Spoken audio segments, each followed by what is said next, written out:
നമസ്കാരം. Raf talk മലയാളത്തിലേക്ക് എവർക്കും സ്വാഗതം.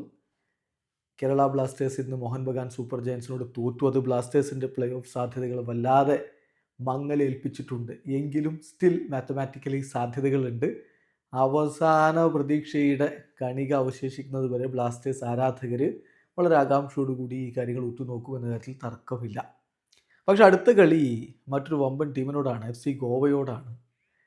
FC ഗോവയ്ക്കെതിരെ കേരള ബ്ലാസ്റ്റേഴ്സിൻ്റെ മത്സരം ഫെബ്രുവരി 22 രാത്രി 7:30 ആ കളിക്ക് ബ്ലാസ്റ്റേഴ്സിൻ്റെ ഒരു സുപ്രധാന താരത്തെ മിസ്സാവും എന്നുള്ളതാണ് ഈ തോൽവിയോടൊപ്പം ഉണ്ടായിരിക്കുന്ന ഒരു തിരിച്ചടി. അതായത് റൂയ്വ ഹോർമിപ്പാമിന് യെല്ലോ കാർഡ് ലഭിച്ചിരിക്കുന്നു. അത് അദ്ദേഹത്തിൻ്റെ ഈ സീസണിലെ 7ാമത്തെ യെല്ലോ കാർഡാണ്. അതുകൊണ്ട് അദ്ദേഹത്തിന് അടുത്ത മത്സരം നഷ്ടമാകും എന്നുള്ളത് തീർച്ചയായിട്ടും നിരാശാജനകമായിട്ടുള്ള കാര്യമാണ്.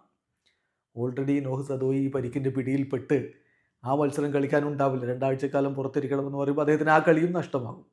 അങ്ങനെ ബ്ലാസ്റ്റേഴ്സിന് മുന്നേറ്റത്തിൽ ഒരാൾ ഓൾറെഡി നഷ്ടമാണ്. ഇനി ഡിഫൻസിൽ ഇതാ മറ്റൊരു താരത്തെ കൂടി യെല്ലോ കാർഡ് കാരണം, സസ്പെൻഷൻ കാരണം പുറത്തിരുത്തേണ്ടി വരുന്നു. വികാസ് യുംനാം ഇന്ന് ബ്ലാസ്റ്റേഴ്സിൻ്റെ സ്ക്വാഡിൽ ഉണ്ടായിരുന്നില്ല.